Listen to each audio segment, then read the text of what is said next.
Estamos aquí en Comentarios al Punto. Estamos iniciando hoy este programa hecho por caballeros. No necesariamente es una cuestión de género. Agradecemos y felicitamos a nuestras amigas que hacen charla entre amigas, que es algo que ha tenido muchísimo éxito. No es algo que tenga que ver con género, es algo que tiene que ver con comentar las noticias con toda libertad aquí en Cuatza Digital. Saludo con mucho gusto a mi amigo Marco Antonio David. ¿Qué tal? ¿Cómo estás? Bienvenido a este proyecto que iniciamos en este momento. Muchas gracias por la invitación y pues una felicitación a Cuatza Digital. Y Salvador Hernández Castro, ¿qué tal? Muy contentos de compartir con amigos este programa inicial y pues estar al punto para comentar pues diversas situaciones que creo que a todos nos interesan.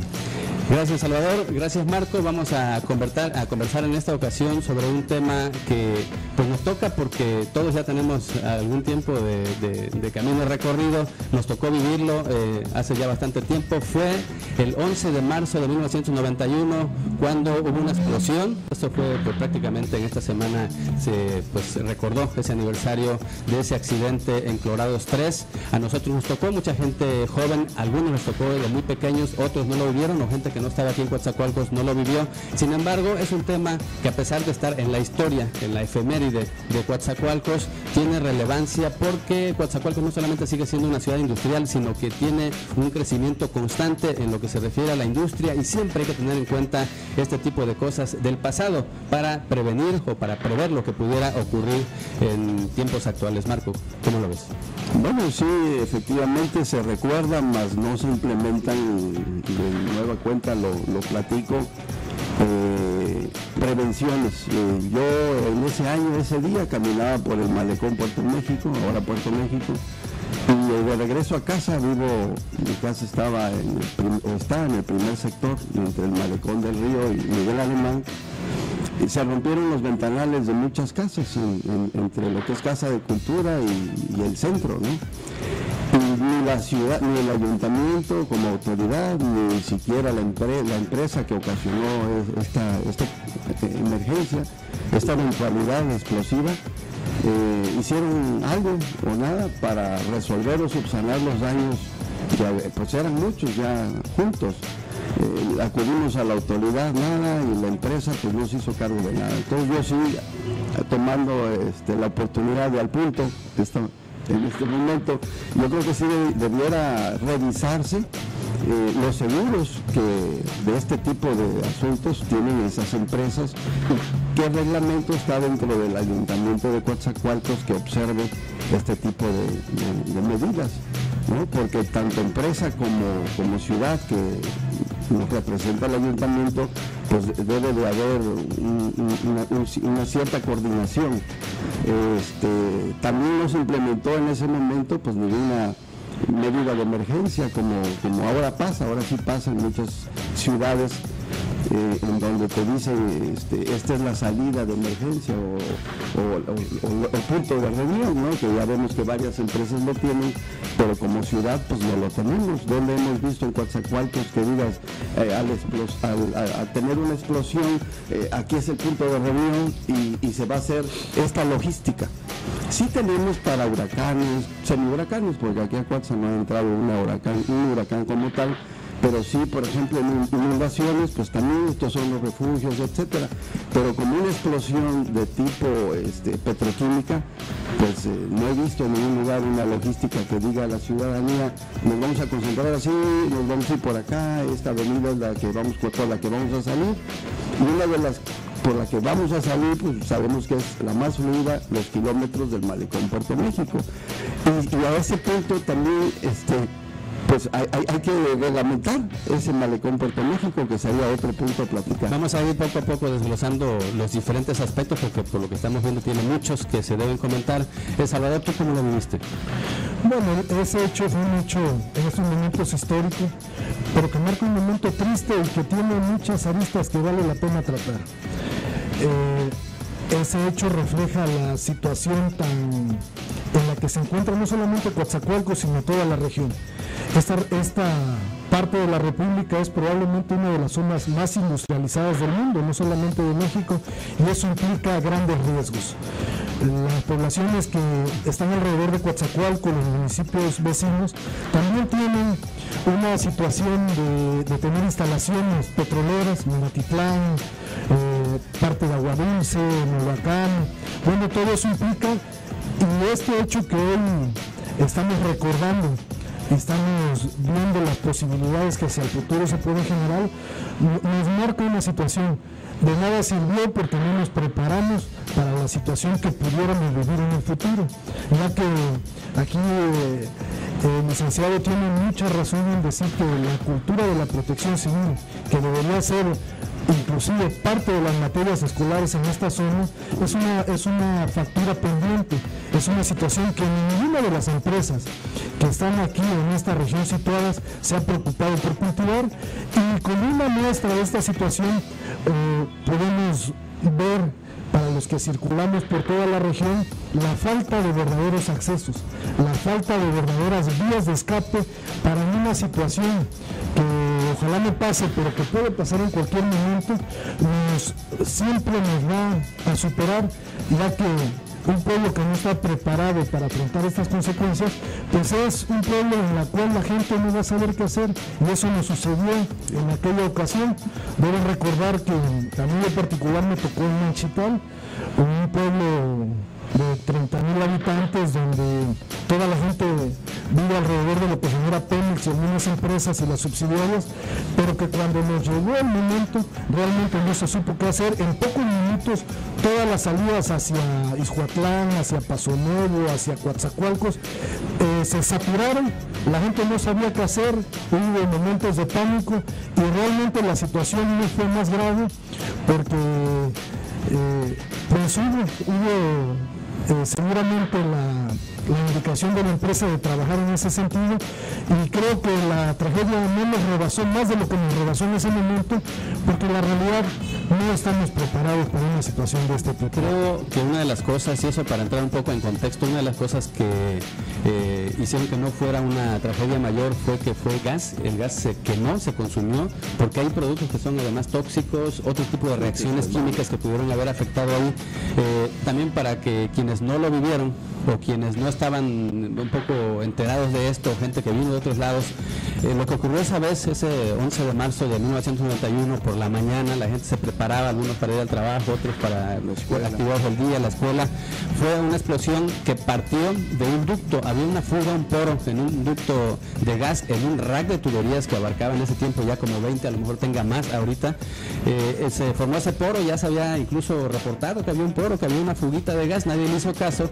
Con el calor y lo que llaman un golpe de ariete, se cierra una válvula y eso sobrepresiona el ducto, se aumenta el tamaño de la fuga y esa fuga alcanza la planta de clorados 3, ese gas se extendió, incluso hubo también una máquina que estaba trabajando, un tascado que estaba trabajando ahí, y se provoca la ignición, se consume completamente la planta, incluso digo, las grandes estructuras se torcieron, fue algo verdaderamente impresionante y causó los daños que ya estamos comentando aquí, que han comentado ellos en las construcciones, tanto en Mundo Nuevo, Nanchital, Coatzacoalcos, las plantas aledañas ahí en Pajaritos.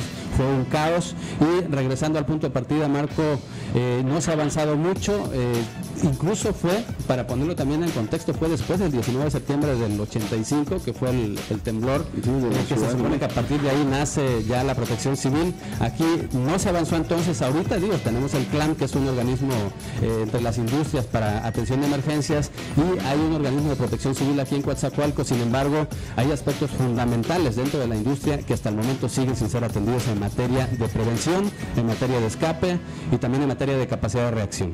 Bueno, pues ahí está la tarea que deja Coatza Digital al ayuntamiento, a los complejos, a las empresas, como decía el licenciado.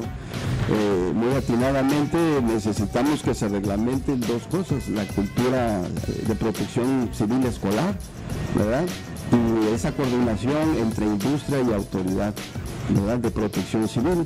El CLAN pues actúa muy bien, yo lo conozco perfectamente, pero apoya entre las industrias y a la sociedad. Pero también está un Pemex, ¿no?, tan importante como lo es, que pues debe tener más interrelación con la ciudad a través del ayuntamiento para establecer pues esa logística a que yo me refiero, o sea, qué hacer como en las vías de escape, por dónde, los puntos de reunión, insisto, o sea, ese esquema, en eso se debe de trabajar, ese recordatorio de este evento, pues nos debe de llevar a eso, ¿no?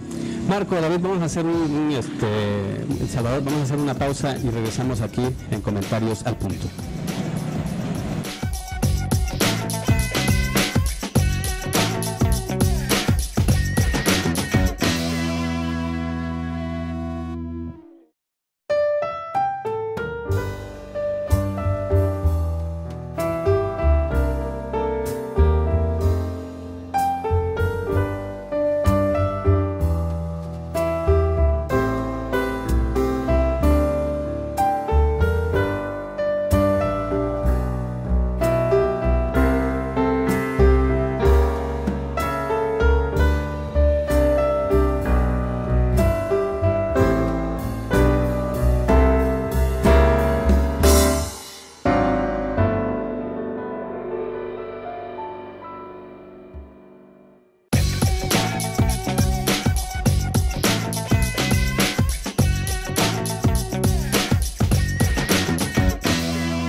Continuamos aquí en Comentarios al Punto, en este primer programa que estamos aquí con Marco Antonio David Salvador Hernández Castro, hablando sobre el caso de la explosión de Colorados 3 el 11 de marzo de 1991. Ya conversamos algo en cuanto a la serie de situaciones que llevaron a este accidente y también las cuestiones que no se han mejorado. Algunas se han mejorado de manera parcial, pero hay muchas más cosas que se pueden hacer, Salvador. Sin duda, ha habido avances, eso tendremos que reconocerlo. Sin embargo, esos avances son insuficientes. El problema de estas grandes tragedias es que cuando pasa el tiempo se vuelven rutina y pasan a ser un paso en la historia de Coatzacoalcos y de la región, y en ese sentido no se le da un seguimiento a todo lo que se tiene que hacer en caso de este tipo de tragedias. En el caso de Colorado 2, bueno, hay que hacer muchísimas cosas, ¿no? Primero estarlo recordándole cada cierto tiempo a la gente que estas tragedias pueden pasar en cualquier momento, y que si bien es cierto es que los peligros son controlables porque la industria tiene grandes sistemas de seguridad, también son situaciones en donde los esquemas que originan las causas de estas situaciones pasan mucho por las fallas humanas. Así que en ese sentido, bueno, hay mucho que hacer, hay mucho que revisar de estos planes, pero es una situación que tiene que ser compartida no solamente por la industria, no solamente por las autoridades, sino también la gente tiene que llenarse de estos conocimientos, la gente tiene que saber qué hacer, qué puede suceder, y como un caso particular te voy a comentar un accidente que sucedió hace muchos años en Machipal, donde hubo una fuga de amoníaco, donde hubo desgraciadamente algunas personas fallecidas, y el desconocimiento que la gente tenía con respecto a qué hacer en ese momento fue que se dieron estas tragedias, ¿sí? Ya que el amoníaco pues, es un gas que circula hasta cierto nivel, y tan sencillo como tener ropa húmeda, pañuelos húmedos y tirarse al piso, y con eso es posible controlar los primeros momentos en los cuales es tan riesgoso este asunto. Sí, se evita la intoxicación, ¿no? Se evita la intoxicación, pero sobre todo, qué difícil es que en un momento en que tú escuchas una explosión a las cuales ya nos hemos acostumbrado, porque por ejemplo la planta de etileno de Cangrejera, cuando hay alguna falla en su sistema, el sistema de seguridad la bota y provoca una gran explosión que cada cierto tiempo escuchamos, y para la gente de toda la región ya se volvió común, ya se volvió un lugar común decir, bueno, es una explosión está al lado, no pasa nada. Sin embargo, la tragedia que nos trae a esta mesa en este momento fue una situación que puso el dedo en la llaga. Puso una situación que puede pasar en cualquier momento y que no pasó más a mayores, porque pues en realidad fue una situación que se circunscribió al complejo Pajaritos, localmente a la planta que explotó, y que por fortuna no pasó a mayores. Sí, el factor humano, Marco, también digo, creo que es algo que muchas veces que va por pequeños detalles que se van omitiendo, por conductas que no son las adecuadas o que no son seguras, y termina en una tragedia. Sí, en efecto, y es verdad, la seguridad industrial sí se ve, sí se palpa en la industria, pero no hay ese sentido de prevención por parte de la ciudadanía, por parte de las propias autoridades, ya lo ha dicho. Hay un estudio que en esos momentos salió por ahí de qué alcance tendría una explosión, ¿no? ¿Cuántos kilómetros? Porque mucha gente en ese momento, no, pues el río Coatzacoalcos es tan ancho que nos salva de cualquier eventualidad de fuego, por ejemplo, ¿no? ¿Hasta dónde abarcaría una, pues no sé si se llama estela de fuego, pero pues decían que varios kilómetros, ¿no? La fuerza de choque, que ¿cuántos kilómetros podría llegar? De hecho, hay muchos factores, por ejemplo, la temperatura también, dependiendo del incendio, la temperatura se eleva del propio aire y se puede propagar a través directamente del aire. Bueno, pues esa logística es la que la ciudadanía, como dice Salvador, necesita conocer, porque en estos momentos pues, conocemos la logística de los eventos de la ciudad, pero no conocemos esa logística industrial que en cualquier casa debe de existir, pegada en la pared o al refrigerador. ¿Qué hacer? Aquí, decían Salvador de Nanchital, pero aquí en Coatzacoalcos por lo menos 1 o 2 veces al año tenemos simulacros en el ambiente, ¿no? Sí, simulacros, pero lluvia tóxica. Exactamente. Vean los automóviles cómo amanecen en la mañana, ¿no? Pero eso es poca cosa, por ejemplo, saliéndonos un poquito del caso del 11 de marzo, que afectó a la ciudad, como lo comentábamos al inicio. Digo, el caso del buque Acatún, otros dicen Acatún, pero tengo que decir con H, Acatún, que fue sacado, afortunadamente no explotó. Algunos dicen que no iba a explotar de cualquier manera, pero estaba cargado de gas, eran, si no me equivoco. Sí, aquí la situación es en el caso de que hubiera pasado, por fortuna no sucedió, ¿no? A la ciudad, o sea, hubo una tripulación heroica que lo sacó y que evitó problemas que sí pudieron, que hicieron muy reales. Sí, entonces eso es lo que digo, yo creo que aquí sí coincidimos todos en que hace falta que la gente tenga más conocimiento de qué tipo de peligros hay, a qué estamos expuestos aquí, a qué tipo de peligros están expuestas nuestras familias, los niños cuando están en la escuela, porque puede haber algo que suceda cuando no estamos con ellos. Siempre pensamos que estamos con ellos y los protegemos. La necesidad que se planteó, creo que más concretamente desde entonces, y estábamos mucho peor en materia de comunicaciones, pero que seguimos estrangulados para cualquier lado. O sea, está el problema de la Coatzavilla, está el problema de la carretera acá antigua de Agua Dulce, y de este lado también. Sin duda es un punto en el cual se tendría que mejorar de manera integral. Las salidas de escape, las salidas de protección son fundamentales para cualquier reunión de la ciudadanía también. Pero si solamente nos damos cuenta de que las salidas de escape de los propios complejos, ¿en qué estado están? Tú podrás darte una visitada por cualquier complejo y encontrarás que es terrible, terrible. Los tres accesos están lamentables. Sí. Y ahí no ponen recursos ni el gobierno del Estado ni el gobierno de la República. Y vemos que en otras partes, ¿no? Como en Hidalgo, ¿no? Lo que está allá en Hidalgo, en otros sectores del país, pues están de primer mundo. No entiendo por qué en Veracruz hay ese descuido. Y aprovechando el comercial, porque siempre hemos dicho que es una vergüenza que la carretera Coatzacoalcos-Villahermosa, en el peor tramo, incluso un peor tramo que ni siquiera se circunscribe a esta región, sino a nivel de diferentes estados, Chiapas, Tabasco, es el peor tramo de carretera, la Coatzacoalcos-Villahermosa, en la zona de los complejos, cuando se supone que de ahí sale no solamente una gran cantidad de empleos, una gran cantidad de riqueza del país, y sin embargo no se le ha puesto atención. Promesa sí, porque incluso existe la promesa de que este año se va a iniciar esa construcción, y es la hora porque solamente le dieron una parchadita. Con las nuevas inversiones, el gran proyecto de Etileno 21, que también debería considerar fundamentalmente esos aspectos, no los ha considerado. Lejos de mejorar la circulación y las vías de escape, han afectado estas estructuras. Ojalá, cuando termine la construcción, que están llegando los elementos, ¿no? Grandes vía terrestre, pues de todos los componentes de ese proyecto. Que dicho sea de paso, es otro problema también. O sea, si es una zona industrial, si se promueve la instalación de industrias de ese tipo que son de alta tecnología y de grandes dimensiones, y no se piensa en que tienen que llegar por alguna parte de las piezas, han tenido un atraso tremendo, precisamente porque no hay siquiera por dónde, ya olvidarse del estado en que se encuentran los caminos, por las carreteras, sino que ni siquiera había por dónde pasar. Les digo lo que han estado batallando. Hay piezas que todavía no se pueden mover precisamente por eso.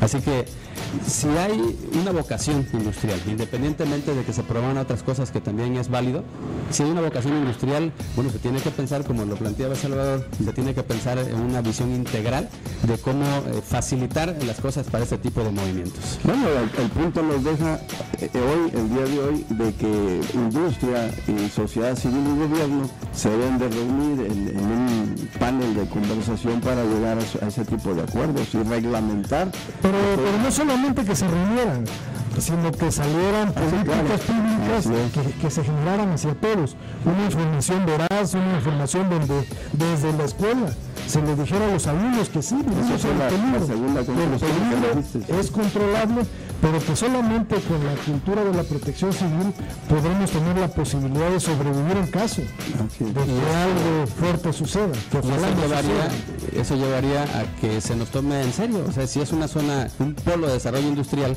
que se nos tome en serio para que pues realmente se hagan este tipo de encuentros, de planes y se lleven a cabo. Te agradezco, Marco Antonio David, por gracias. Muchísimas nosotros. Agradezco el apoyo en la cámara de Denis Carrión. Soy Crispín Garrido Mancilla y nos esperamos o nos vemos en el siguiente comentario al punto.